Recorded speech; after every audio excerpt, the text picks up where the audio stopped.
ঈদের ছুটিতে আপনার সম্পদ কি পুলিশের কাছে জমা দিবেন? ডিএমপি কমিশনারের নজিরবিহীন পরামর্শ, হাসবো না আসলে কাঁদবো? নাগরিকদের নিরাপত্তা দিতে ব্যর্থ এই পুলিশ বাহিনী কি তবে কেবল বিরোধী দলের দমনেই ব্যস্ত? ৭ই মার্চের ভাষণ বাজালে সন্ত্রাস বিরোধী মামলা আর ঘর সামলানোর ভার জনগণের ভারী। নিরাপত্তার এই দলীয়ত্ব এবং রাষ্ট্রের দায়বদ্ধতা নিয়ে আমরা আসলে কোন পথে?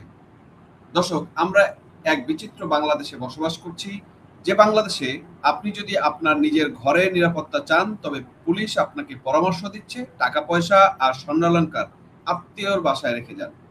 আর যদি আত্মীয় না থাকে, তবে নাকি থামায় জমা রাখুন। শুনতে কৌতুক মনে হচ্ছে না? আসলে এটি কোনো কৌতুক নয়, এটি খোদ ঢাকা মহানগর পুলিশের ভারপ্রাপ্ত কমিশনার সারোয়ারের আনুষ্ঠানিক পরামর্শ। ঈদের ছুটিতে ঢাকা যখন ফাঁকা হবে, তখন চোর ডাকাতদের ভয় থেকে বাঁচতে রাষ্ট্রীয় নিরাপত্তা বাহিনীর এই দেউলিয়া ঘোষণা কি আপনাকে আতঙ্কিত করে না? আজ আমরা কথা বলবো এই অসহায় পুলিশ বাহিনীকে নিয়ে, যারা আপনার সম্পদ পাহারা দিতে পারে না, কিন্তু ৭ই মার্চের ভাষণ বাজানোয় আপনার বিরুদ্ধে সন্ত্রাস বিরোধী মামলা ঠিকই দিতে পারে। দর্শক, আজ আমরা প্রশ্ন তুলব, জনগণের ট্যাক্সের টাকায় পালিত এই পুলিশের আসলে কাজটা কি? এই প্রশ্ন আজ জাতির কাছে জলজল করে জ্বলছে। আমরা একটু খবরটা যদি দেখে আসি। ঈদের ছুটিতে টাকা গয়না আত্মীয়র বাসায়, নইলে থানায় রাখুন, পুলিশের এটা ভাষ্য। কে বলেছে? বাংলাদেশ বা মহানগর পুলিশ। আপনার বাসা ফ্ল্যাটে ক্লোজ সার্কিট ক্যামেরা নতুন স্থাপন করার জন্য অনুরোধ করছি। ক্লোজ সার্কিট ক্যামেরাও আমি টাকা দিয়ে আবার কিনবো, কিন্তু আমি আবার ট্যাক্স দিব, সেই টাকা আবার উনি বেতন নিবেন। কথা বুঝতে পারছেন? মানে এই হচ্ছে বাংলাদেশের পুলিশের। এই পুলিশকে ডিজলভ করা দরকার। আমি মনে করি এই পুলিশের আসলে কোনো যোগ্যতাই নেই। কি বলছে? ঈদে ঢাকা ছাড়ার আগে নগদ অর্থ, স্বর্ণালংকার ও গুরুত্বপূর্ণ দলিলাদি অরক্ষিত অবস্থায় না রেখে আত্মীয় স্বজনদের বাসায় রেখে যেতে পরামর্শ দিয়েছেন ঢাকা মহানগর পুলিশের ভারপ্রাপ্ত কমিশনার মোহাম্মদ সারোয়ার। তবে ঢাকায় কারো স্বজন না থাকলে তা থানায় রেখে যেতে বলেছেন তিনি। থানায় রাখবে, আসলে থানায় কিভাবে রাখবো? থানায় কোন ভরসা রাখবো? থানারই তো ভরসা নাই, থানারই তো নিরাপত্তা নাই।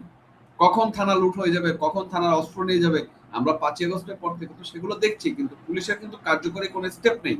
পুলিশ শুধু আছে আওয়ামী লীগকে কিভাবে দমন করা যাবে, আওয়ামী লীগের কে ৭ই মার্চের ভাষণ বাঁচালো, কে জয় বাংলা স্লোগান দিল, সেগুলো নিরাপত্তা। এটা কি তাদের কাজ?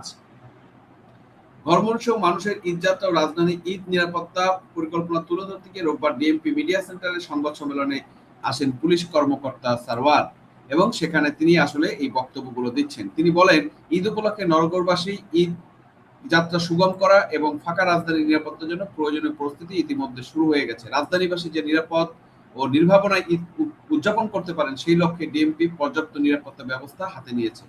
নগরবাসীর উদ্দেশ্যে ডিএমপির ভারপ্রাপ্ত কমিশনার বলেন, নগদ অর্থ, স্বর্ণালংকার, গুরুত্বপূর্ণ দলিল অরক্ষিত অবস্থায় রাখবেন না। এগুলো আপনার আত্মীয় স্বজনের বাসায় রেখে যাবেন। ঢাকায় যাদের স্বজন নেই, তাদের ক্ষেত্রে কি হবে, এই উত্তর করতে গিয়ে সারোয়ার বলেন, প্রয়োজনে আমাদের পুলিশের সাহায্য নেবে এবং অসুবিধা কি, এক্ষেত্রে থানা দায়িত্ব নিবে। দেখেন কি বলছে, ঈদে ফাঁকা ঢাকা নিরাপত্তা বিষয়ে তিনি বলেন, এ সময় অপরাধীদের জন্য কোনো সুযোগ সুবিধা নিতে না পারে সেজন্য টহল কার্যক্রম, জোরদার চেকপোস্টের কার্যক্রম বৃদ্ধি করা হয়েছে। আবাসিক এলাকা, বাণিজ্যিক এলাকা, কূটনীতিক এলাকায় বিশেষ নজরদারি থাকবে। নগরবাসীর উদ্দেশ্যে সারোয়ার বলেন, আপনার বাসা ফ্ল্যাটে ক্লোজ সার্কিট ক্যামেরা নতুন স্থাপন করার জন্য অনুরোধ করছি। যেগুলো পুরাতন আছে সেগুলোকে সচল করার ব্যবস্থা করতে হবে। বাসা বা ফ্ল্যাট বাড়ি ছাড়ার আগে দরজা জানালা ঠিক মতো বন্ধ হয়েছে কিনা, ঠিক মতো লক হয়েছে কিনা তা যাবে না। দেখেন, এই নানান ধরনের পরামর্শ তারা দিয়েছেন, কিন্তু আমাদের সম্পদ রক্ষায় আসলে তার কোনো ভূমিকা কিন্তু সে রাখবে না, সেটা কিন্তু মোটামুটি সে পরিষ্কার করে দিচ্ছে। এখন আমরা যদি আসলে ডিসকাশনে যাই, দর্শক, দেখি কি ডিএমপি কমিশনার সারোয়ার সাহেব বড় আয়োজন করে সংবাদ সম্মেলন করলেন। তিনি অনেক কথা বলেছেন, সিসি ক্যামেরা সচল করুন, জানালা লক করুন, রাতে আলো জ্বালিয়ে রাখুন। আর ভাই, এগুলো তো সাধারণ মানুষ জানেই। প্রশ্ন হচ্ছে আপনারা কি করবেন? কমিশনার বললেন টাকা পয়সা আত্মীয়র বাসায় রাখুন। বাহ, আত্মীয়র বাসা কি চোর যাবে না দর্শক? নাকি যাবে না? নাকি আত্মীয়র বাসা পাহারা দেওয়ার জন্য পুলিশ আলাদা কোনো স্পেশাল স্কোয়াড রেখেছে? আর যাদের আত্মীয় নেই তাদের বললেন থানায় রেখে যেতে। একবার ভাবুন তো, ঢাকার 1 কোটি মানুষের মধ্যে যদি 1% মানুষও তাদের স্বর্ণালংকার আর নগদ টাকা নিয়ে থানায় হাজির হয়, তবে থানার অবস্থা কি হবে? থানা কি এখন ব্যাংক ভল্ট নাকি বন্ধকি দোকান? পুলিশের এই বক্তব্য প্রমাণ করে না যে তারা ফাঁকা ঢাকার নিরাপত্তা দিতে পুরোপুরি ব্যর্থ। তারা আসলে পরোক্ষভাবে বলে দিচ্ছে, আপনাদের বা আপনারা আপনাদের জানমালের নিরাপত্তা আল্লাহর না উপরে ভরসা করুন, আমাদের উপরে নয়। এখন আসুন, মুদ্রার এপিঠ ওপিঠ দেখি। যে পুলিশ বলছে আপনার ঘর পাহারা দিতে পারবে না, সেই পুলিশ কিন্তু বর্তমান বিএনপি সরকারের আমলে বিরোধী দল দমনে অলিম্পিক মেডেল পাওয়ার মতো তৎপর। আমরা দেখছি গত কয়েক মাসে দেশে আওয়ামী লীগের নেতাকর্মীদের উপর কি পরিমাণ নির্যাতন চালানো হয়েছে, এমনকি ৭ই মার্চের ঐতিহাসিক ভাষণ প্রচার করার অপরাধে নিরীহ মানুষের উপরে সন্ত্রাস বিরোধী আইনে মামলা দেওয়া হচ্ছে। যেমন সম্প্রতি আমরা ইমির উপরে দেখলাম এবং এক ঢাকা বিশ্ববিদ্যালয়ের এক ছাত্রের উপরে দেখলাম, তারা মার্চের ভাষণ চালানোর জন্য তাদেরকে তড়িৎ গতিতে তাকে অ্যারেস্ট করা হয়েছে, তাদেরকে সন্ত্রাস বিরোধী মামলা দিয়ে তাদেরকে জেলে পুরে দেওয়া হচ্ছে। একবার ঠান্ডা মাথায় চিন্তা করুন, ৭ই মার্চের ভাষণ প্রচার করলে যদি আপনি আপনার সব শক্তি দিয়ে মানুষকে জেলে ঢুকাতে পারেন, তবে সেই একই উদ্যমে চোর ডাকাত কেন ধরতে পারেন না? কারণটা খুব স্পষ্ট, বর্তমান প্রশাসনের কাছে অগ্রাধিকার হলো ক্ষমতা টিকিয়ে রাখা এবং রাজনৈতিক প্রতিহিংসা চরিতার্থ করা। জনগণের নিরাপত্তা তাদের কাছে কোনো ইস্যুই নয়। তারা এখন ব্যস্ত কে কোথায় জয় বাংলা বললো তাকে খুঁজতে, এবং আপনার ড্রয়িং রুমের তালা কে ভাঙলো সেটা কিন্তু তাদের দেখার কোনো গ্রাহ্য নেই। একটি আধুনিক রাষ্ট্রের সাথে নাগরিক চুক্তি হলো নাগরিক ট্যাক্স দেবে, বিনিময়ে রাষ্ট্র তাকে নিরাপত্তা দিবে। আজ বাংলাদেশের মানুষ এই প্রশ্নটি তোলার অধিকার কি রাখে? যদি আপনাকে আমার স্বর্ণালংকার আত্মীয়র বাসায় বয়ে নিয়ে যেতে হয়, যদি আমার ঘর আমাকে সিসি ক্যামেরা দিয়ে রাত জেগে পাহারা দিতে হয়, তবে পুলিশের দরকারটা কি? পুলিশের বেতন, তাদের লজিস্টিক আর তাদের অত্যাধুনিক গাড়ি সবই তো আমাদের টাকায়। কিন্তু ঈদের ছুটিতে যখন সাধারণ মানুষ বাড়িতে যাবে তখন পুলিশ বলছে তারা অসহায়। তারা তাহলে কি আমরা ধরে নেব যে বর্তমান পুলিশ বাহিনী কেবল একটি দলীয় লাঠিয়ান বাহিনীতে পরিণত হয়েছে?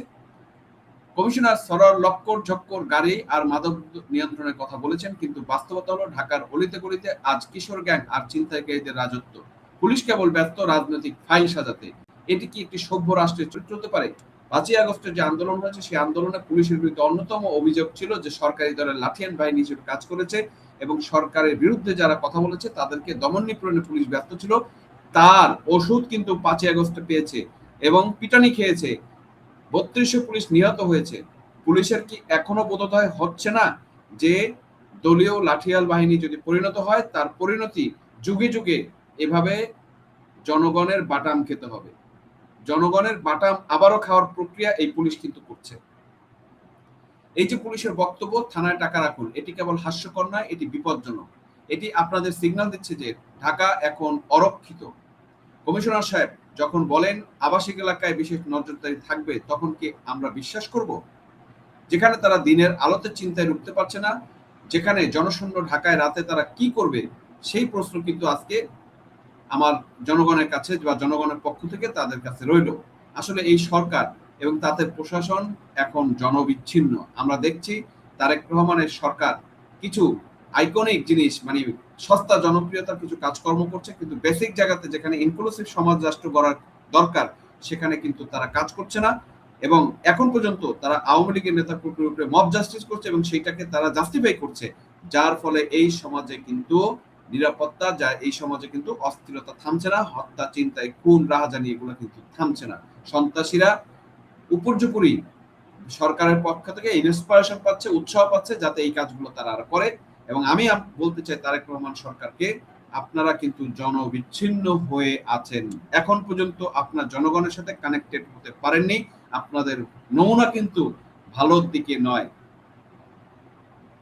এই সরকার যে জনগণ, তারা জানে তাদের উপর মানুষের কোনো আস্থা নাই এবং তারা যে ভোট চুরি বা সিস্টেমের ভোট করে এখানে আসছে সেটাও জনগণ কিন্তু জানে। তাই তারা দায় এড়াতে এই ধরনের হাস্যকর পরামর্শ দিচ্ছে। আপনি যদি আওয়ামী লীগের কর্মী হন তবে পুলিশ আপনার ঘর থেকে আপনাকে খুঁজে বের করবে, কিন্তু যদি আপনি একজন ভুক্তভোগী নাগরিক হন তবে পুলিশ আপনাকে বলবে কিছু মনে করেন না, আত্মীয়র বাসায় গিয়ে ঘুমান। এই বৈষম্যমূলক রাষ্ট্র ব্যবস্থা কতদিন টিকবে সেটা এখন আমাদের কাছে সবচেয়ে বড় প্রশ্ন।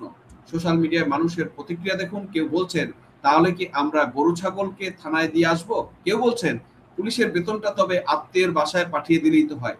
সাধারণ মানুষের এই রসিকতার আড়ালে লুকিয়ে আছে এক গভীর আর্তনাদ।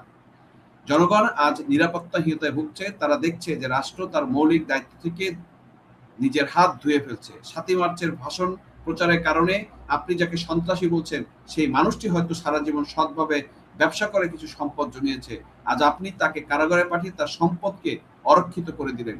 এটি কি আপনাদের ইনক্লুসিভ সমাজ? এটি কি তারেক রহমানের নতুন বাংলাদেশ?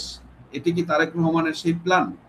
যেখানে কেবল প্রতিহিংসার রাজত্ব আর চোর ডাকাতদের জয় জয়কার থাকবে। পরিশেষে একটা কথা বলতে চাই দর্শক, পুলিশের এই হাস্যকর পরামর্শ আমরা প্রত্যাখ্যান করছি। আমরা দাবি জানাই একটি পেশাদার এবং নিরপেক্ষ পুলিশ বাহিনী, যে বাহিনী রাজনৈতিক দল দেখে মামলা দেবে না, বরং নাগরিকদের ধর্ম বর্ণ নির্বিশেষে তার জানমালের নিরাপত্তা নিশ্চিত করবে।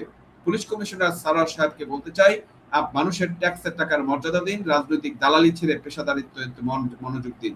নাগরিকদের নিরাপত্তা দিতে না পারলে পথ ছেড়ে দিন। দেশের মানুষ আজ এই অসভ্য রসিকতা সহ্য করতে রাজি নয়। দর্শক, আপনারা কি মনে করেন পুলিশের এই আত্মীয়ের বাসায় গয়না রাখার পরামর্শ কি আমাদের জন্য অপমানজনক নয়? আপনাদের ক্ষোভ এবং মতামত আমাদের কমেন্ট বক্সে জানাবেন। ভিডিওটি শেয়ার করে এই জঘন্য প্রশাসনিক ব্যর্থতার কথা সবাইকে জানিয়ে দিন। সজাগ থাকুন, নিজের সম্পদ নিজেই রক্ষা করার জন্য তৈরি হন, কারণ রাষ্ট্র আজ আপনার পাশে নেই এবং তার কোনো নমুনাও দেখছি না। খোদা হাফেজ, দেখা হবে পরবর্তী কোনো ভিডিওতে অন্য কোনো বিষয় নিয়ে। ততক্ষণ ভালো থাকবেন, সুস্থ থাকবেন এবং সবচেয়ে বড় কথা হলো নিরাপদ থাকবেন। পুলিশের উপরে কোনো ভরসা নেই।